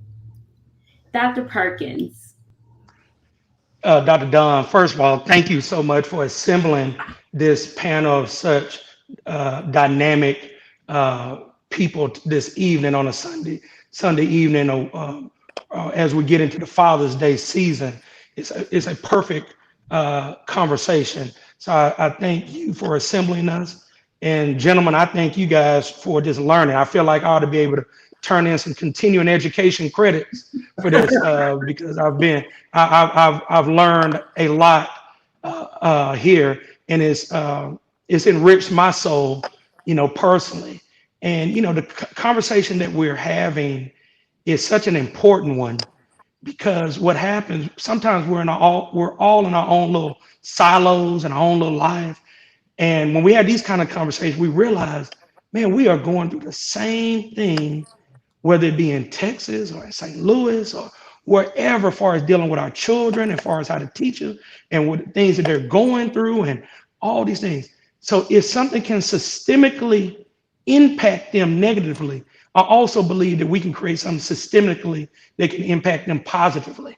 And part of creating that system is this type of dialogue where you have people that are truly saying, let's put some history on top of some action, on top of some passion, and on top of some purpose.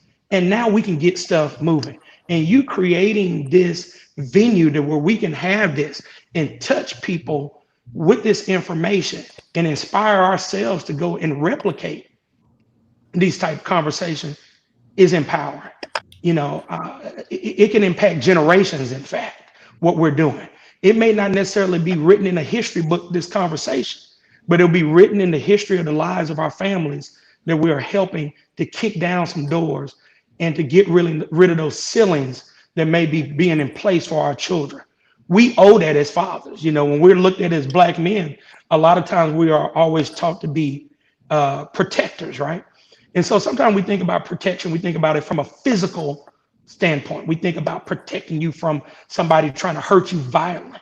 But part of that protection also is understanding to protect them spiritually and mentally as well. And part of protection is to learn how to build self-defense skills, how to protect yourself, how to protect your household that's going to come in the future. Like they said, the worst thing to do is give somebody a gun who doesn't know self-defense, because that gun can then be taken from them and be used against them. Well, the same thing, as we teach our children how to interact in the society that may be unfair to them, we need to train them on how to properly fight, how to properly think, and how to properly network with other people that are like-minded. And if we do those things with the energy that these kids have coming behind us, like Dr. Higgins mean, it can be change. We've made dynamic change.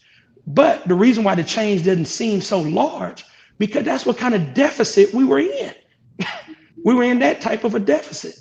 But this generation that's coming up now that are in 8th grade through high school, and our daughters who are 1 and 3 years old and kids, they have a lot to do, but we're creating a great blueprint for them to do it. And I am inspired by the people that are on this panel. I am inspired by the host and all the things that I see you host week in and week out, and trying to get positive messages out to our community and to highlight our Black folks that are doing stuff. No knock against our Black folks who do sports, but those of us who are doing other things. And I appreciate what you're doing. You are doing a service to our community by doing this. It's not just about popularity. It's about your service that you are doing, Dr. Don, and you are serving our community by when you do these things. Amen. Bless you. Thank you. Thank you. Doctors Boyd, Haynes, Higgins, Perkins, and in his absence, Anderson. I know that he was traveling. Thank you so much, gentlemen, for joining me on this roundtable. Oh my goodness. Thank you for imparting words of wisdom, of encouragement, of hope. I appreciate you all for being my friends. Thank you. Thank your family for the time you shared with us this evening. Thank them for us. And man, I'm so blessed to know that your children are in great hands. They're in great hands. Yes, yes, thank you. And to all of you that are joined this evening, someone, I think Kylene, you asked if this is going to be shareable. Yes, yes, this will be available as soon as I hit end broadcast. This should be available within 10 minutes. So you are more than welcome. Please, actually, I'm encouraging everyone to share this on all their social media platforms. We want to get the message out, not just to our Facebook family, our community, but to everyone. And so this also is posted on my YouTube channel as well as my personal page. And so I'm starting there and I'm going to continue to share as well. So thanks everyone for joining us this evening. I want to parents, please remember, as quoted by Andre Lorde, it's not our differences that divide us. It's our inability to recognize, accept, and celebrate those differences. And I want to add to that. It's up to parents to do the work. So we learned that we have to know our history. We have to examine ourselves. We have to look for any wrong stereotypes, beliefs, misguidance that we have in our heart. And we need to start turning that to a positive and set the tone and teach and talk to our children about the importance of celebrating our individual differences. So we want to leave you with that. And we thank you again for joining us and have a wonderful and blessed evening with your families. Thank you again, gentlemen. Appreciate all of you. Have a good evening. Bye-bye, everyone. Bye.